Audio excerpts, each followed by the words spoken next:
বড় বড় আলামত যেগুলো একেবারে কিয়ামতের আগে আগে ঘটবে, যেগুলো ঘটা শুরু হলেই গোটা দুনিয়ার মানুষ বুঝে ফেলবে কিয়ামত একেবারে সন্নিকটে, একেবারেই সন্নিকটে। আসুন আমরা সেগুলো আজকে শুনব। এগুলো আমরা আমাদের মাথায়, মগজে, ব্রেইনে, আমাদের এলমের মধ্যে আমরা এগুলো রাখার চেষ্টা করব। আল্লাহ তাআলা আমাদের আজকের আলোচনা আমাদেরকে স্মরণ রাখার তৌফিক দান করুন। ছোট ছোট আলামত যখন শেষ হয়ে যাবে, প্রকাশিত হয়ে যাবে, আমি বলেছি গত জুমার মধ্যে অনেকগুলো নোট আপনাদের সামনে উপস্থাপন করেছি, আরও অনেক ছোট ছোট আলামত আছে, এগুলো প্রায় প্রকাশিত হয়ে গেছে। 2-4টা এখনো হয় নাই, এগুলো সামনে হবে। কিয়ামতের 10টি যে আলামত, সাহাবাই কেরাম কিয়ামতের আলোচনা করছিল,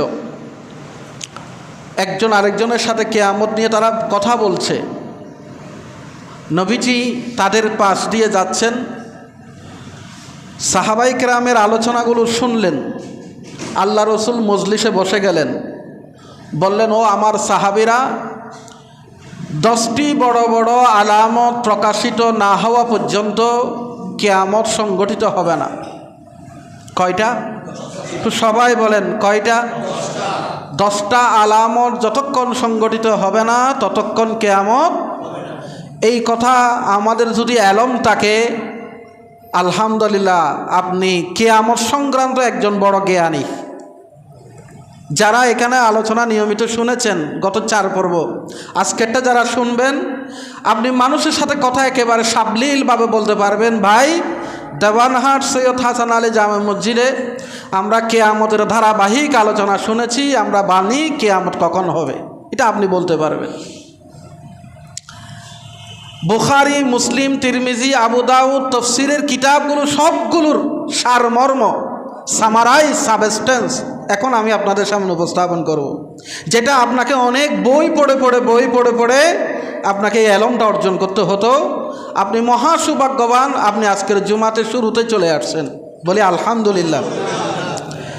আল্লাহর হাবিব বলেন, 1 নাম্বার আলামত হবে ইমাম মাহাদি দুনিয়াতে চলে আসবে। ইমাম মাহাদি, এই ইমাম মাহাদি নিয়ে আমাদের অনেকের অনেক কথা। ইমাম মাহাদি পাকিস্তানে এসে গেছে। এখানে ফেসবুকে আমরা দেখি যে পাকিস্তানের একজন নিজেকে ইমাম মাহাদি দাবি করছে, ভারতে দাবি করেছে, অনেক দেশে নিজেকে ইমাম মাহাদি দাবি করার মতো মানুষ ফেসবুকে, ইউটিউবে এগুলা প্রচার প্রকাশ হচ্ছে। আসলে ইমাম মাহাদি কেমন হবে? ইমাম মাহাদির পরিচয় কি? ইমাম মাহাদির বাড়ি কোথায় হবে? ইমাম মাহাদির ভাষা কি হবে? উনি কোন বংশে জন্মগ্রহণ করবে?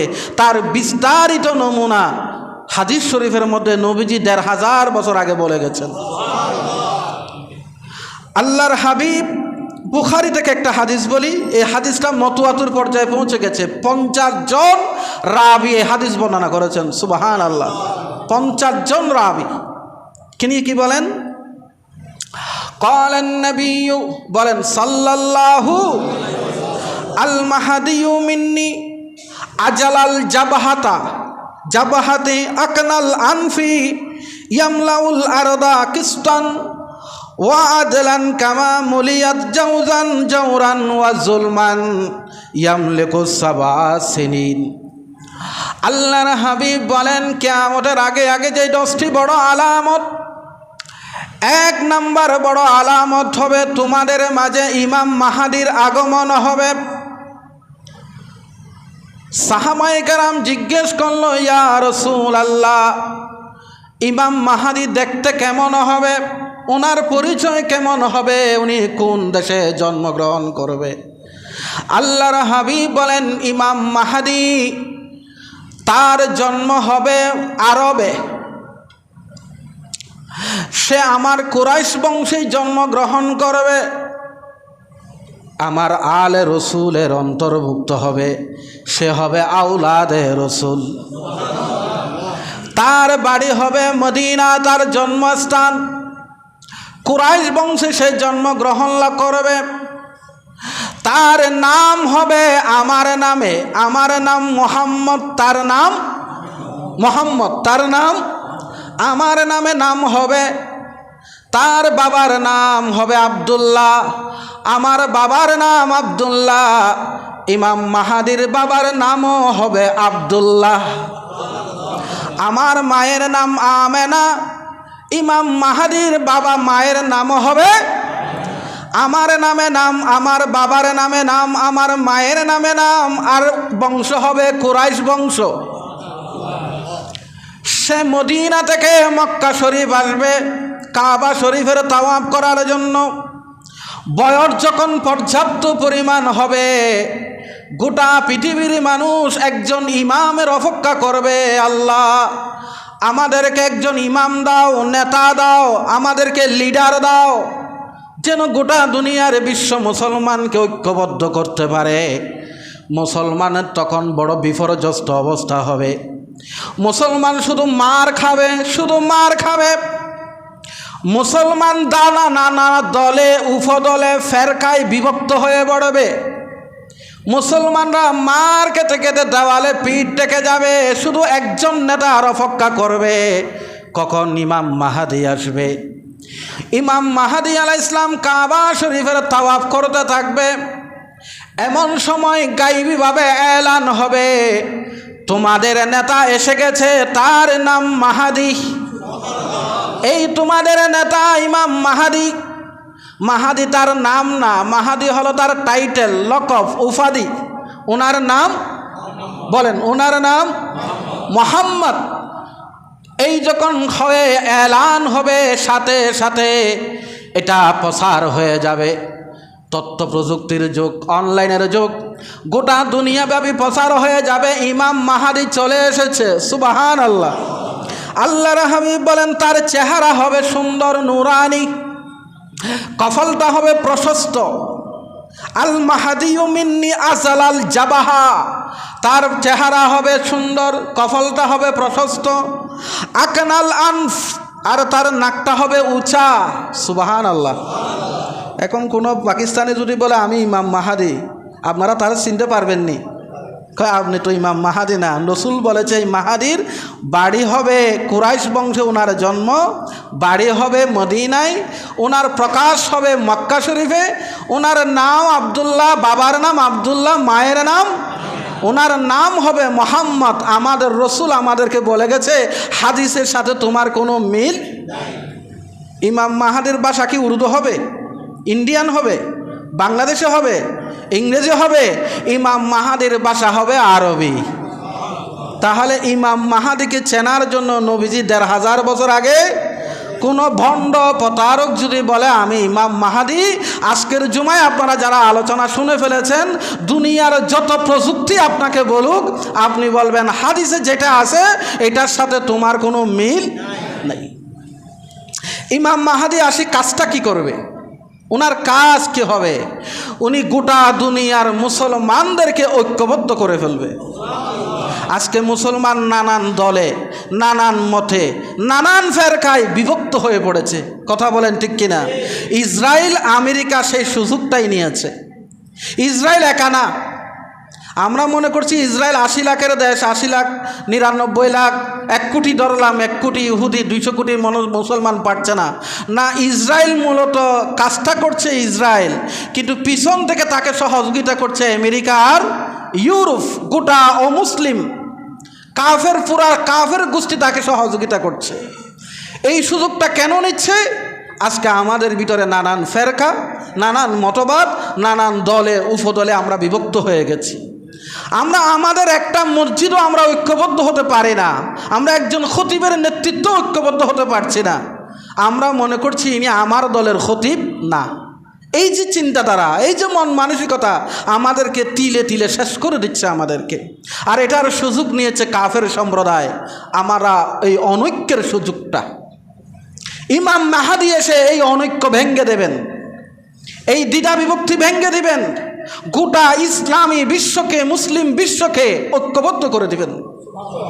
জুড়ে বলুন, গোটা মুসলিম বিশ্বকে ঐক্যবদ্ধ করে তিনি পৃথিবীর জমিনে কোরআন সুন্নাহর সমাজ কায়েম করবেন।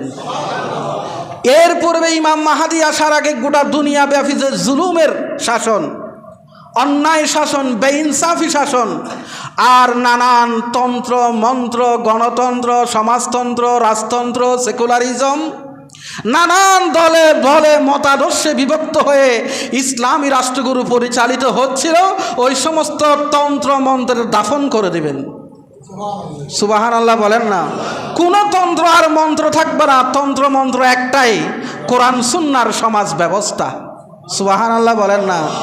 কোরআন সুন্নাহর রাজ কায়েম করবেন। আল্লাহ পাক সেই শক্তি, সেই সামর্থ্য, সেই ক্যাপাসিটি ইমাম মাহাদিকে আল্লাহ তাআলা স্পেশালিভাবে দান করবেন। উনি যেখানে হাত দিবেন সেখানে বরকত হবে। আল্লাহ তাআলা আসমানের বৃষ্টি নাজিল করবেন, জমিন ফসল উৎপাদন করবে, খনিজ সম্পদ জমিন বের করে দেবে, পশু সম্পদে বরকত হবে। ইমাম মাহাদির আগমনের কারণে গোটা পৃথিবী বরকত ছড়িয়ে পড়বে। আরো জোরে বলুন না সুবহানাল্লাহ। ইতিপূর্বে গোটা বিশ্ব ব্যবস্থা যে মারামারি, হানাহানি, দাঙ্গা হাঙ্গামা, বর্ণ বৈষম্য, জানাবে বিচার, পাপাচারে গোটা পৃথিবী ভরপুর ছিল, ইমাম মাহাদি এই কোরআন দিয়া গোটা পৃথিবী থেকে সেই বৈষম্য দূর করে ইনসাফের সমাজ কায়েম করে দেবেন। ইমাম মাহাদি আলাইহিস সালাম এই কাজগুলো করতে থাকবে। হঠাৎ করে একদিন শোনা যাবে দ্বিতীয় নম্বর আলামত শুরু হয়ে গেছে, সেটা হলো দাজ্জাল দুনিয়াতে চলে এসেছে। দাজ্জাল দুনিয়াতে এসে গেছে, প্রযুক্তির যুগ, গোটা পৃথিবী প্রচারিত হয়ে যাবে, দাজ্জাল চলে এসেছে। দাজ্জাল আসবে ইহুদির বংশ থেকে। কার বংশ থেকে? ইহুদিদের বংশ থেকে দাজ্জালের আবির্ভাব হবে। দাজ্জাল কেমন হবে, দাজ্জালের পরিচয় কি, সেটাও হাদিসে এসেছে। সুবহানাল্লাহ। আল্লাহর হাবিব বলেন দাজ্জাল হবে বেটে। এ মানুষ, এ কি মানুষ? দাজ্জালের আকৃতি হবে বেটে, স্বাস্থ্য হবে মোটা, চুলগুলো হবে কুকডানো, তার এক চোখ হবে কানা, অন্ধ, আরেক চোখ হবে দেড় ব্যাটারি। দেড় ব্যাটারি বুঝেন? হ্যাঁ, টেরা। টেরা, মাশাআল্লাহ, কে বলছে? টেরা। টেরা, এটা হলো টেরা। যে চোখটা আছে এটাও টেরা হবে। কপালে লেখা থাকবে কাফের, কাফের লেখা থাকবে। এগুলো হলো তার চেনার উপায়। আর তার ভীষণ শক্তি হবে। শক্তিটা হচ্ছে, প্রথমে আমরা দাজ্জালকে, আপনি একটু রূপ ধারণ করেন। দাজ্জাল কেমন? এক চোখ অন্ধ, আরেক চোখ টেরা, কপালে আছে কি কাফের, গঠনটা হবে বেটে, তার চুল হবে কুকডানো, তার সিনা হবে প্রশস্ত, তার কিছু শক্তি স্পেশালি হবে এটা যে সে দ্রুত এক স্থান থেকে অন্য স্থানে চলে যেতে পারবে। তার কোনো বংশ হবে না, তার কোনো ছেলে মেয়ে থাকবে না, বিয়ে শাদী করবে, সে খাবে, ঘুমাবে, বিশ্রাম নেবে, কিন্তু সে আকাশ থেকে বৃষ্টি বর্ষণ করতে পারবে। এবং সে যে পথ দিয়ে যাবে সেটা সবুজ শ্যামল হবে, সেখানে ফসল উৎপাদন হবে, পশুতে বরকত হবে, পশু সম্প্রদায় যেখানে পশুতে হাত দিবে সেখান থেকে দুধ বের হবে। সে মরা মানুষকে জীবিত করে দিতে পারবে। এটা হলো তার শক্তি। তার ডান হাতে জান্নাত, বাম হাতে জাহান্নাম, বাম হাতে জান্নাত, ডান হাতে জাহান্নাম। সেগুলো বলবে মূলত জান্নাতটাই জাহান্নাম, জাহান্নামটাই জান্নাত। সে মরা মানুষকে মারবে আবার জীবিত করবে। এগুলো হলো তার শক্তি। সে নিজেকে রব হিসেবে পরিচয় দিবে। আরো জোরে বলুন। এগুলো আমরা মনে করি এগুলোই রবের পরিচয়। আচ্ছা, ঈসা আলাইহিস সালাম মরা মানুষকে জিন্দা করছে না? মরা মানুষকে জিন্দা করছে। আমার হুজুর গৌসে পাক আব্দুল কাদের জিলানীর জীবনী দেখেন, তিনিও আল্লাহর হুকুমে মরা মুরগিকে জিন্দা করে দিয়েছে। মরাকে জিন্দা করার নাম রববিয়তের পরিচয় না। এটা আল্লাহর অনেক ওলিরাও পারে। অনেক নবী রাসূল মরাকে জিন্দা করে দিয়েছে। কার হুকুমে? জোরে বলেন, কার হুকুমে? আচ্ছা, আমার রব কি খায়? দাজ্জাল খাবে। রব কি ঘুমায়? দাজ্জাল ঘুমাবে। রব কি বিয়ে শাদী করে? দাজ্জাল বিয়ে শাদী করবে। রবের কি কোনো বংশ পরিচয় আছে? দাজ্জালের বংশ পরিচয় আছে। রব কি ঘুরে বেড়ায়? দাজ্জাল ঘুরে বেড়াবে। এই জন্য রবের পরিচয় জানতে হলে আপনাকে সূরা ইখলাসটা পড়তে হবে, এটা তাফসীর পড়তে হবে, এটার অনুবাদ পড়তে হবে। আল্লাহ পাক বলেন আমার মুখে, কুল হুয়াল্লাহু আহাদ আল্লাহুস সামাদ লাম ইয়ালিদ ওয়া লাম ইউলাদ ওয়া লাম ইয়াকুল লাহু কুফুয়ান আহাদ। আল্লাহ পাক বলেন আমার পরিচয় শোনো, আমি এক, আমি অদ্বিতীয়, আমার দ্বিতীয় কেউ, আমি আহাদ, আমি সামাদ, আল্লাহুস সামাদ। আমি কারো মুহতাজ নই, আমি কারো মুকাফেক্ষী নই, গোটা বিশ্বজগৎ আমি আল্লাহর মুকাফেক্ষী। আমি ঘুমাই না, আমি ঘুম পাড়াই, আমি খাই না, আমি খাওয়াই। আমার রিজিকের দরকার নাই, আমি রিজিক দিই। আল্লাহ পাক বলেন আল্লাহু লা ইলাহা ইল্লা হুয়াল হাইয়ুল কাইয়্যুম।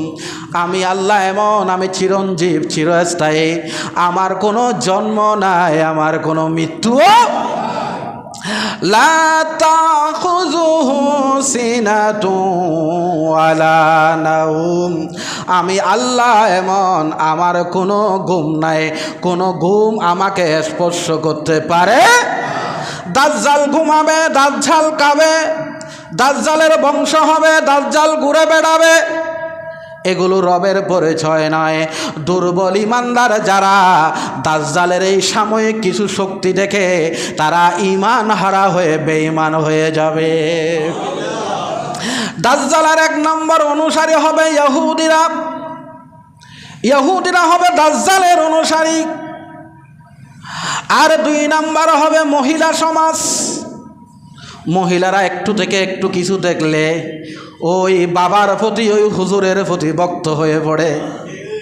দেখবেন যারা তাবিজ তোমার করে, ঝাড়ফুঁক করে, জিন হাজিরা করে, মহিলাদেরকে দেখবেন সেই দরবারে বেশি তারা আসা যাওয়া করে। সেখানে পুরুষ যায় বেশি না মহিলারা যায় বেশি? মহিলারা হবে তার অনুসারী। তিন নাম্বার যারা দুর্বল ইমানদার, লেখা নাই, পড়া নাই, এই যে কোরআন হাদিসের বাণীগুলো শুনে নাই, দাজ্জাল কেমন হবে সেটা পড়ালেখা করে নাই, দাজ্জালের এই পরিচয় দেখে তারা সেখানে ঈমান হারা হয়ে বেঈমান হয়ে যাবে। আমার আল্লাহ আমাদেরকে কত বড় দয়া করেছেন, নবীজির মাধ্যমে দাজ্জালের পরিচয়টা আমাদের সামনে তুলে ধরেছেন। আল্লাহু আকবার। তখন কি করবেন? যখন দাজ্জাল এসে যাবে, দাজ্জাল যখন এসে যাবে তখন কি করবেন? আল্লাহর হাবিব বলেন তোমরা দোয়া করবা। সবাই আমার মুখে বলেন আল্লাহুম্মা, বলেন আল্লাহুম্মা ইন্নী আউযু বিকা মিন আযাবিল কবর ওয়া মিন আযাবিন নার ওয়া মিন ফিতনাতিল মাহইয়া ওয়াল মামাত ওয়া মিন ফিতনাতিল মাসিহিদ দাজ্জাল ওয়া মিন ফিতনাতিল মাসিহিদ। মুখস্থ আরবি নাই, আপনি বলবেন আল্লাহ দাজ্জালের ফিতনা থেকে আমাকে হেফাজত করো, আল্লাহ দাজ্জালের ফিতনা থেকে আমাকে রক্ষা করো, আল্লাহ আমার ঈমানকে মজবুত রাখো। রব্বুল আলামিন তুমি যদি দয়া না করো, ঈমান রাখা বড় কঠিন হয়ে গেছে। আমি আখিরি জামানার মানুষ, আমি যুগের শেষ সময়ে চলে এসেছি। ডানে ফিতনা, বামে ফিতনা, পিছনে ফিতনা, সামনে ফিতনা, প্রযুক্তির ফিতনা, বাতিল ফিতনা। আল্লাহ এই অবস্থায় ঈমান রাখা বড় কঠিন। আল্লাহ তুমি আমার ঈমানকে হেফাজত করো, আল্লাহ ফিতনা থেকে রক্ষা করো, দাজ্জালের ফিতনা থেকে রক্ষা করো। আমরা কয়টা বড় পেলাম? জোরে বলেন কয়টা? এই দাজ্জাল ইমাম মাহদী আলাইহিস সালাম যেই সমাজটা তৈরি করেছিলেন, ইতিমধ্যে যে ইনসাফের সমাজ, দাজ্জাল সেটা ভেঙে দেবেন, সেটা ভেঙ্গে এটাকে তার মতো করে তৈরি করার চেষ্টা করবেন। আবারও জমিনে নানান ধরনের পাপ কাজ শুরু হয়ে যাবে, দাঙ্গা হাঙ্গামা শুরু হবে, যুদ্ধ বিগ্রহ শুরু হয়ে যাবে। এমন সময় আরেক দিন শোনা যাবে যে দামেস্কের মসজিদের মিনারা থেকে দুইজন ফেরেশতার কাঁধে ভর করে হযরতে ঈসা আলাইহিস সালাম দুনিয়াতে চলে আসবেন। আল্লাহুম্মা সাল্লি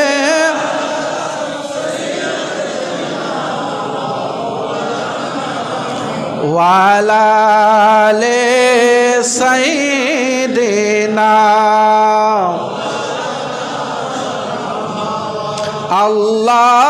আল্লাহুম্মা সাল্লি আলা মাওলানা মুহাম্মদ ওয়ালা আলি সাইয়্যিদিনা। বুখারী শরীফ কিতাবুল ফিতান সূরা যুখরুফ 61 নম্বর আয়াত, আল্লাহ পাক বলেন তোমাদের কাছে হযরতে ঈসা আলাইহিস সালামের আগমন হবে, যিনি চার রসুলের আল্লাহ পাক যার কাছে ইনজিল কিতাব পাঠিয়েছিলেন, যিনি মাটি দ্বারা পাখি তৈরি করতেন, ফুঁক দেওয়ার সাথে সাথে যে মাটির পাখি অরিজিনাল পাখি হইয়া আকাশে উড়াল দিত, যিনি মরা মানুষকে মাথা থেকে পা পর্যন্ত হাতটা মালিশ করে দেওয়ার সাথে সাথে মরা মানুষ জিন্দা হয়ে যেত, যিনি কুষ্ঠরোগের উপরে হাত বুলানোর সাথে সাথে কুষ্ঠরোগ ভালো হয়ে যেত, যিনি অন্ধ মানুষের চোখের উপরে যখন হাত বুলাইয়া দিত অন্ধ মানুষ ভালো হয়ে যেত।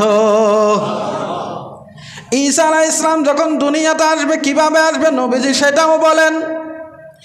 ঈসা আলাইহিস সালাম আসবে সিরিয়ার জমিনে, দামেস্কের একটা মসজিদে, মিনারটা হবে সাদা, দুইজন ফেরেশতার পাখার উপরে বড় করে তিনি মিনারা থেকে নেমে যাবেন। তখন ওনার চুল থেকে টপ টপ করে যেন এইমাত্র গোসল করেছেন গোসলের পানিগুলো চুল থেকে পড়বে, চেহারা নূরে ঝলমল করবে। ইমাম মাহদী আলাইহিস সালাম ফজরের নামাজের ইমামতি করার জন্য প্রস্তুতি নেবে, মুয়াজ্জিন একামত দিয়ে ফেলবে, একামত শেষ হতে দেরি, পিছন থেকে মুসল্লিরা বলবে হযরতে ঈসা আলাইহিস সালাম এসেছে। আল্লাহু আকবার।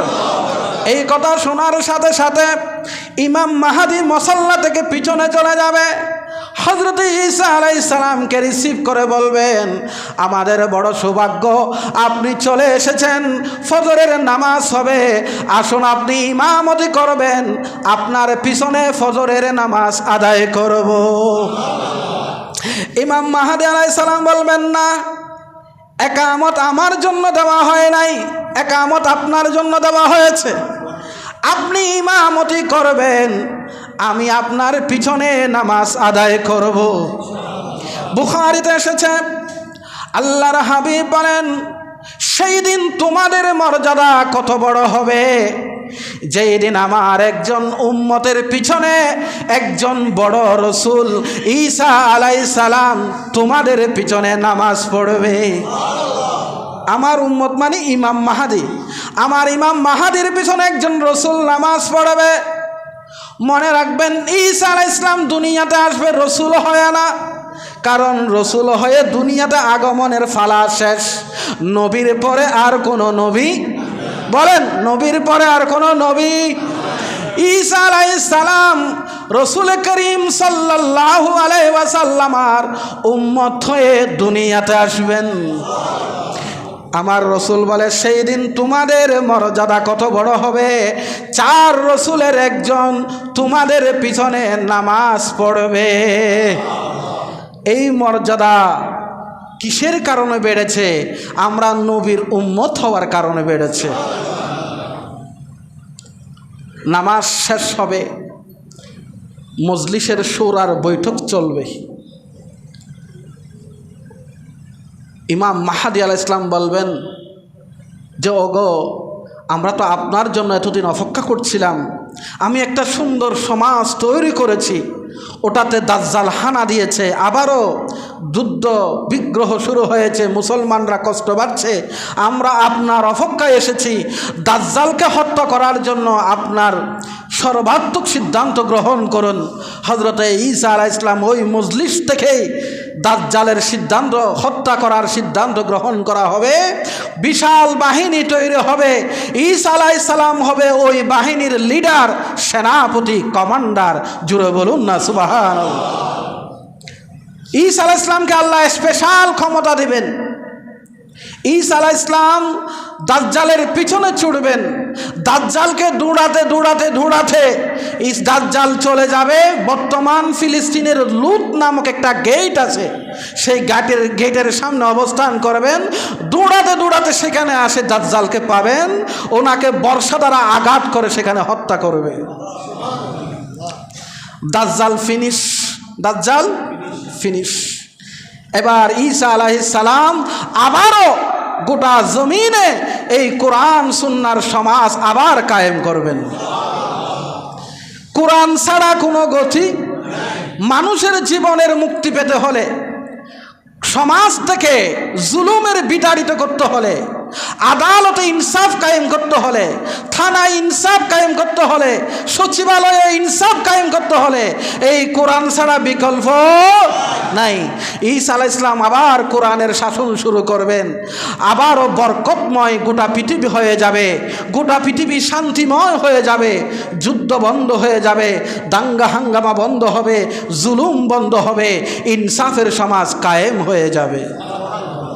আল্লাহ তাআলা ঈসা আলাইহিস সালাম ইতিমধ্যে ইমাম মাহদী আলাইহিস সালাম ইন্তেকাল করবেন, ইমাম মাহদী ইন্তেকাল করবেন। এরপরেই হযরতে ঈসা আলাইহিস সালাম স্বাভাবিক অবস্থায় ইন্তেকাল করবেন। দুইটা বর্ণনা, একটা হলো উনি ইন্তেকালের পরে রসুল পাকের রওজার পাশে ওনাকে দাফন করা হবে। সুবহানাল্লাহ বলেন না। আরেকটা বর্ণনা আছে এরকম, ওনাকে বাইতুল মুকাদ্দাসের মসজিদের পাশেই ওনাকে দাফন করা হবে। তবে অধিকাংশ মুফাসসির মুহাদ্দিস রসুল পাকের রওজার পাশে দাফন করা হবে, এটার প্রতি তারা ঐক্যমত পোষণ করেছেন। কয়টা বললাম? জোরে বলেন কয়টা? এক, ইমাম মাহাদির আগমন। দ্বিতীয়, ইমাম মাহাদির পরে আসবে কে? দাজ্জালের পরে আসবে কে? দাজ্জালকে হত্যা করবে কে? ঈসা আলাইহিস সালাম। এমন একটা পর্যায়ে পৌঁছে যাবে তখন মুসলমান, গোটা বিশ্বময় মুসলমানের রাজত্ব চলবে।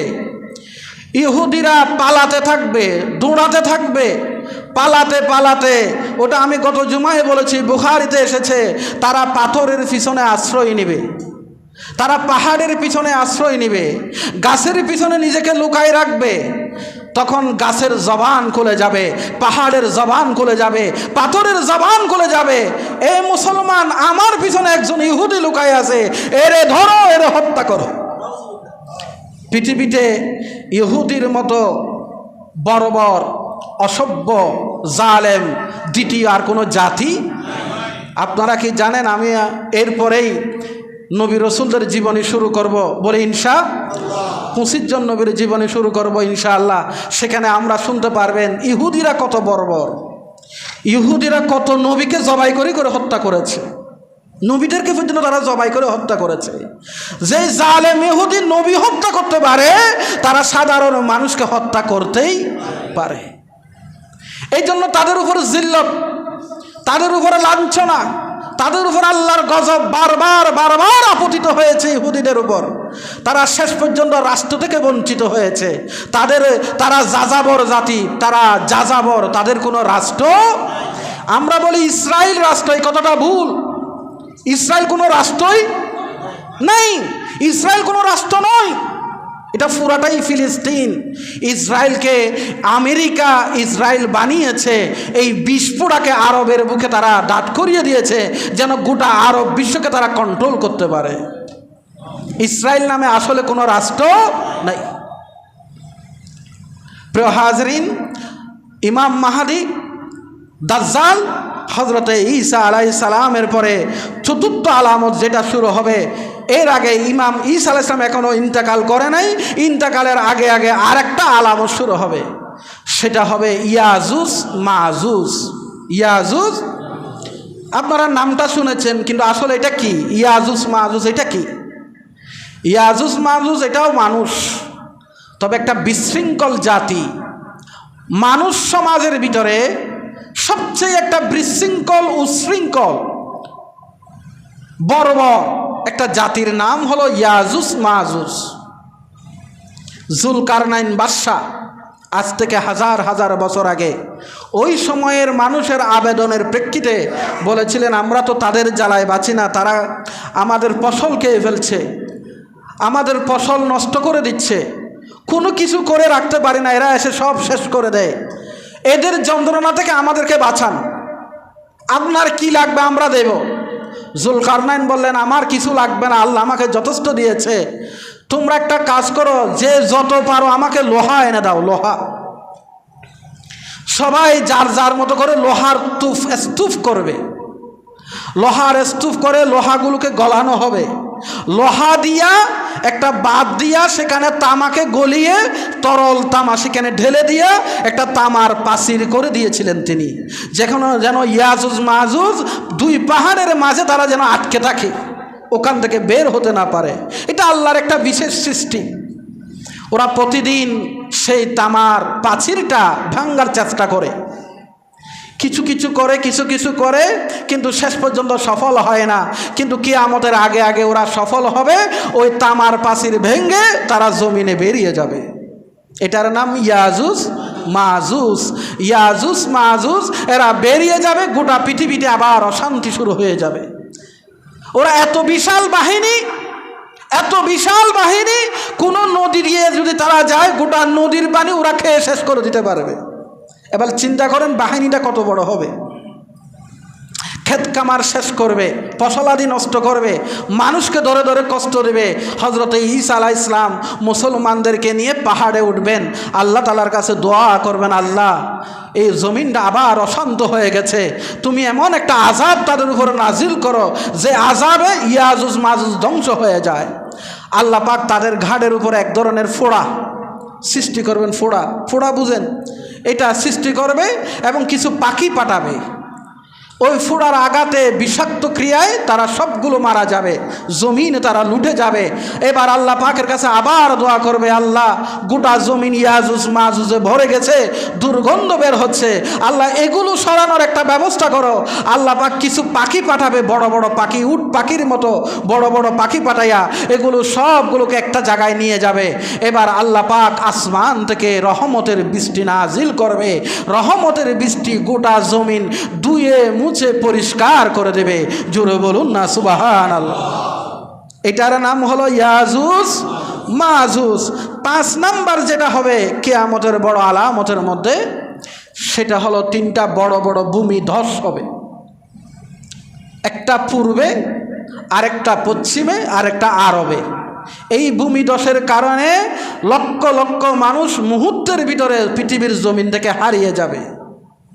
আপনারা মাঝে মধ্যে শুনবেন খবরে, যেমন গত বছর কৈরালা, ভারতের একটা রাজ্য, হঠাৎ করে ভূমিধস হয়ে সেখানে একসাথে 150 মানুষ তারা মারা গেছে, ভূমির নিচে হারিয়ে গেছে। বড় বড় ভূমিধস হওয়ার আগে ছোট ছোট কিছু ভূমিধস হবে। ছোট ছোট ভূমিধসগুলো বড় ভূমিধসের আলামত। যেমন এই যে ছোট ছোট ভূমিকম্প হচ্ছে, এইগুলো বড় ভূমিকম্পের আলামত। সামনে এমন ভূকম্প হবে গোটা পৃথিবী চুরমার হয়ে যাবে। আল্লাহ রসুল বলেন, লা তাকুমু হাত্তা তারাউনা কাবলাহা আশারা আয়াতিন ফাযাকারা মিনহা ওয়া সালাসাতা খুসুফিন, খাসফুন বিল মাশরিক ওয়া খাসফুন বিল মাগরিব ওয়া খাসফুন বিজাজিরাতিল আরব।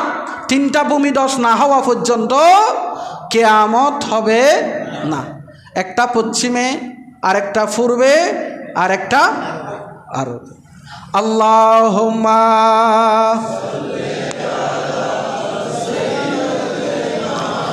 মাওলানা মুহাম্মদ ওয়ালা আলে সাইয়্যিদিনা।